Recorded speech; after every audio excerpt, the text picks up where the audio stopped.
Mr. Netanyahu actually wrote to a member of Congress to put this Section 224 into the bill. We need to reject an amendment which his language is coming directly from the Israeli prime minister. With Section 219 in it, that basically calls for the merging and cooperation of U.S. and Israeli military technology. There is a provision in there about 4 pages long that talk about essentially melding the U.S. and Israeli military defense, essentially like intertwining our military with the Israelis in such a way that we would no longer give them aid because they would be part of our own Borg. In many ways, it's bigger than if we were just merging command structures.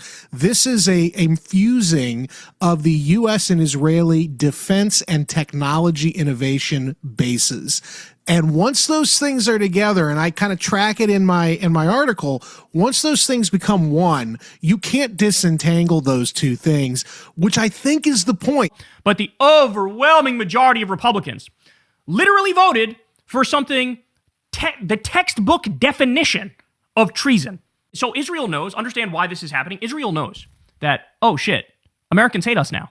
Oh shit, we're on borrowed time, getting endless money and endless weapons from the U.S.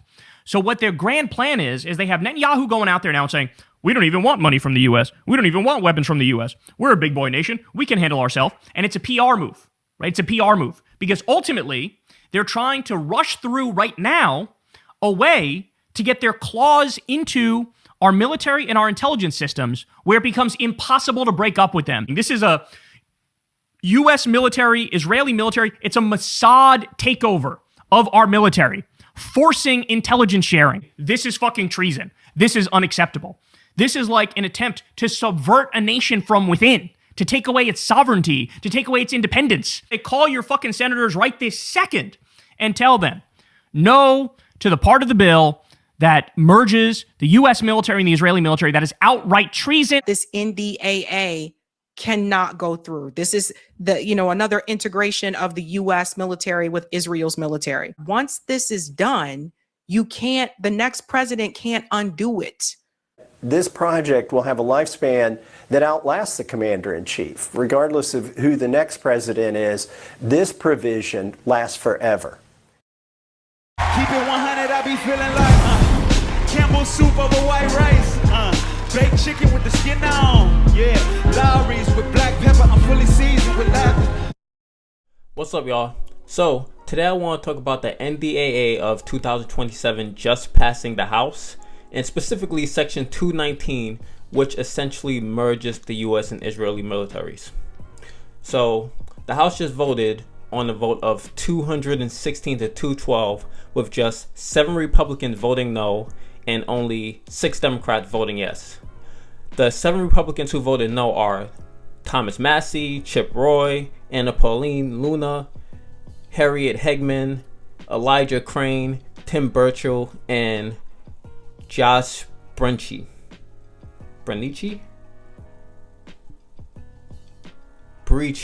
Josh Brecheen.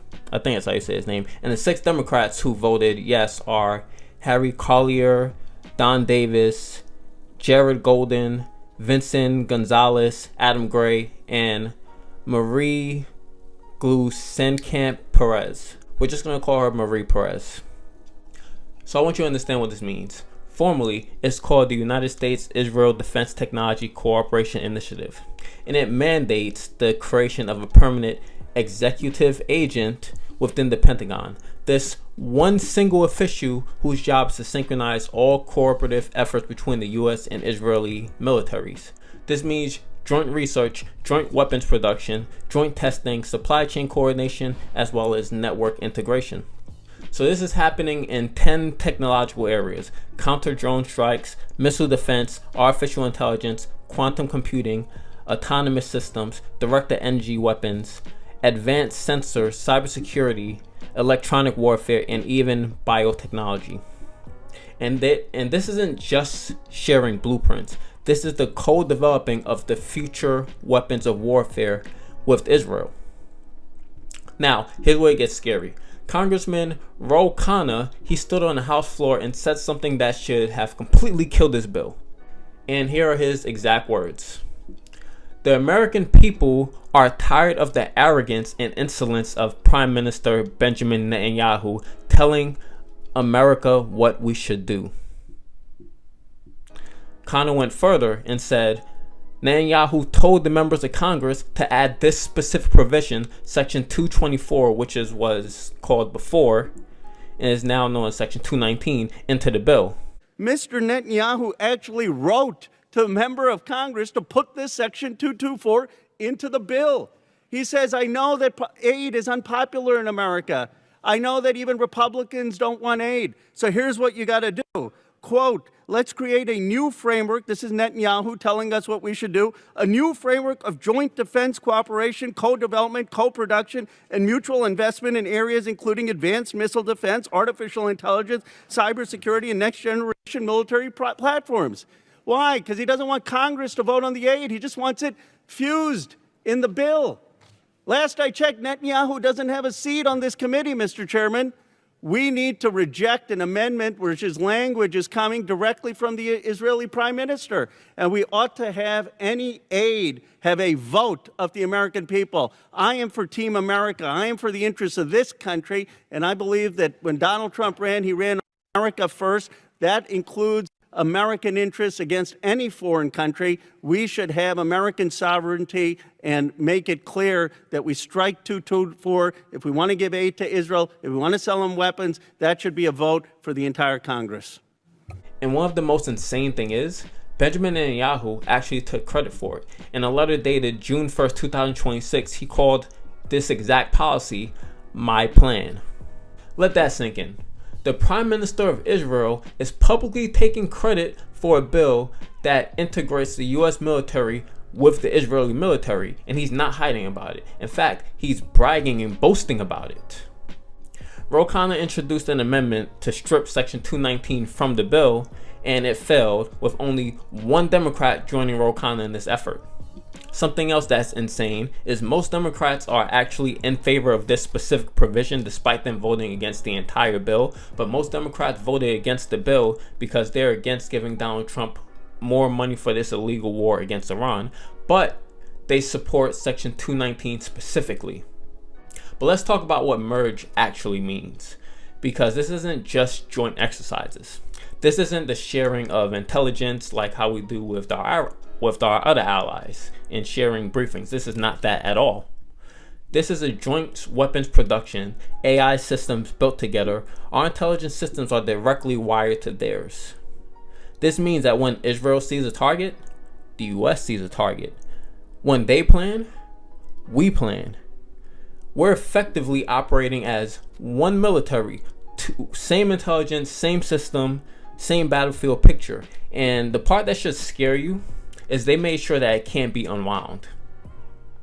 Now, when I say defense acquisition process, I want everyone to understand what that means. I'm not trying to use any jargon. So the defense acquisition process is how the Pentagon buys everything from bullets to fighter jets to software systems. It's the permanent machinery of the military procurement process.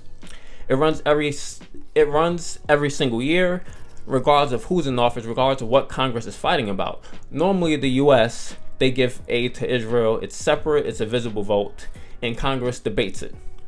The public sees it, the president signs it, and it's very standard. It's annual, it's transparent, and you can track it. This is completely different. Section 219 completely bypasses that. Instead of a separate aid package, it embeds the relationship directly into the Pentagon's permanent procurement system. This means that the partnership is no longer a yearly annual debate. It's now baked into the routine, classified in a long-term part of the planning of the Department of Defense. And here's the thing, the Pentagon already operates this way. The Department of Defense has never had to pass a full audit. Like, as many of you know, the Pentagon has lost trillions of dollars with it being completely unaccounted for. And this provision exploits that exact same lack of transparency and accountability. Does anybody want our operations with Israel to act in a similar way, or rather the same way that the Pentagon operates? Nobody agrees with that. Nobody voted for that, and no one ever would. You can't vote it out next year. You can't easily find it in the budget. It's buried within contracts, supply chains, and classified programs. And once something is in the acquisition system, it's nearly impossible to remove it. This goes far beyond alliance. The U.S. readiness is now entangled with Israel's regional conflicts, as well as their plans and goals to expand to a greater Israel. And once the bill is signed into law, there's no off-ramp. This is what I mean by the acquisition process. It's the back door. They turn a temporary partnership into a permanent structural merger without asking your permission. Republican Congressman Thomas Massie, he put it bluntly, and he said, codifying the integration of our military technology and supply chains with those of any other country is dangerous. And I would say most people would agree with that, but when it's Israel, for some reason, it's different.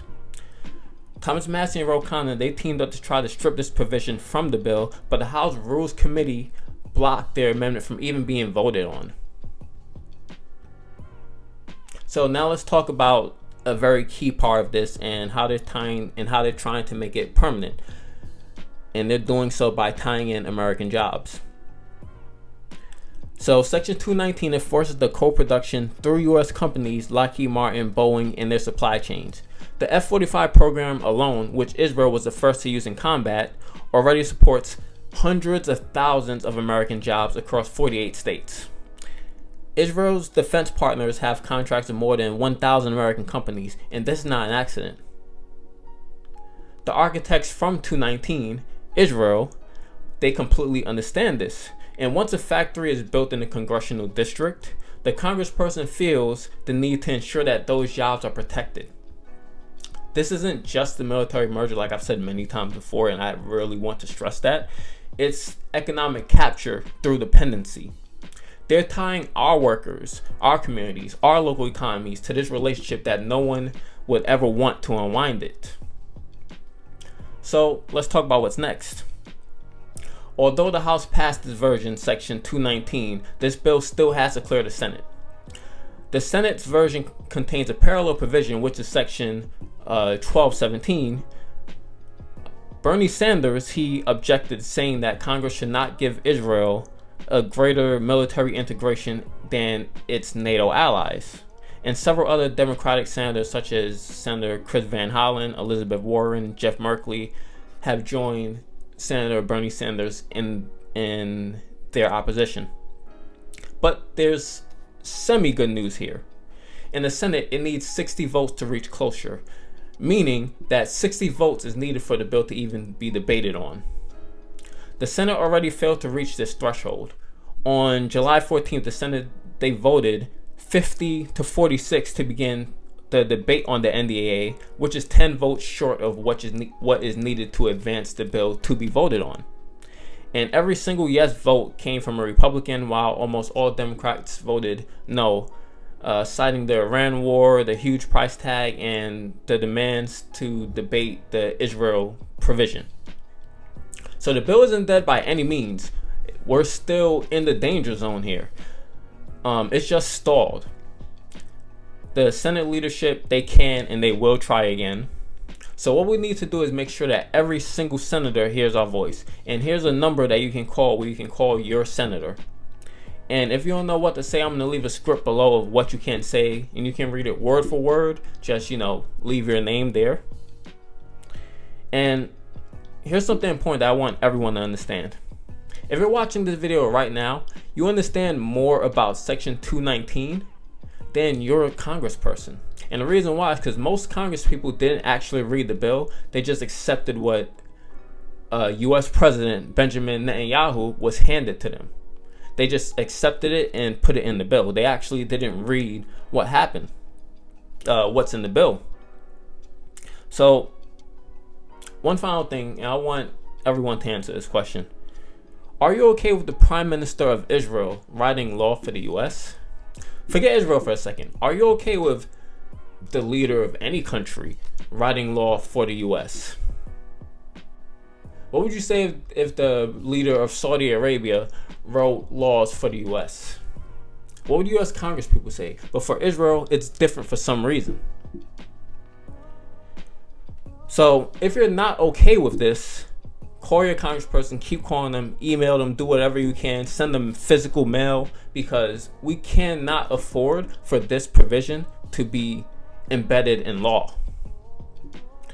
So that's all I gotta say for you. I thank you for watching the video. I really appreciate it. But I gotta leave you with one more thing before the video is over, and that's the word of the day. The word of the day for today is sovereignty. Sovereignty is spelled SOVEREIGNTY.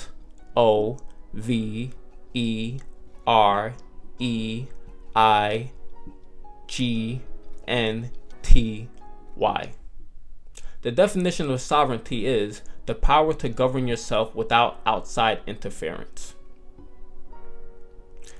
Now I will attempt to use sovereignty in a sentence. By Section 219, merging our military with Israel's, we're giving up a critical piece of our sovereignty. This isn't an alliance anymore. It's the surrender of American independence. Hopefully I use that in a sentence correctly. So if you like the video, please like and subscribe. Please, this is more important than anything. Call on your senator to let them know to vote no on this NDAA until Section 219 is stripped from the bill. Vote with Thomas Massie and Khanna to strip this specific provision, because the NDAA will eventually pass as an annual defense bill that passes every year, but this section of the bill cannot be in the final bill. So call your congressperson, let them know that it's very important.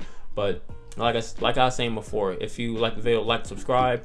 You can, if you like the content I create, want to support a little more, help out small creators like myself, you can donate to my Buy Me a Coffee or Patreon. It's going to appear below here on the screen, and I'm going to leave in a link below. And that's about it. I appreciate y'all watching. Peace. Let's look at the 6 Democrats who voted the wrong way. Henry Cuellar, Don Davis, Representative Golden, who's not running for re-election, punk ass, Gonzalez, Adam Gray, and Representative MGP. Here they are. Look at their faces. Remember these people. Henry Cuellar, all of these people take money from AIPAC. All 6 of them take money from AIPAC. Everybody see it now? Now I'm going to tell you how they're rotating villains, right? Have you noticed that even some of the Democrats who do take money from AIPAC did not vote for this NDAA? Because they already had their 6 that would. That's how a rotating villain works. They come in to prevent something that's really important from passing, or to make sure that something passes. If these 6 Democrats would have voted with the other Democrats, this bill doesn't get through the House, which means it doesn't go on to the Senate. Well, I've been stacking up. Nah, really, that ain't accurate, because I just spent my whole damn advance in the past couple months just to compensate for times we ain't have enough. Ooh.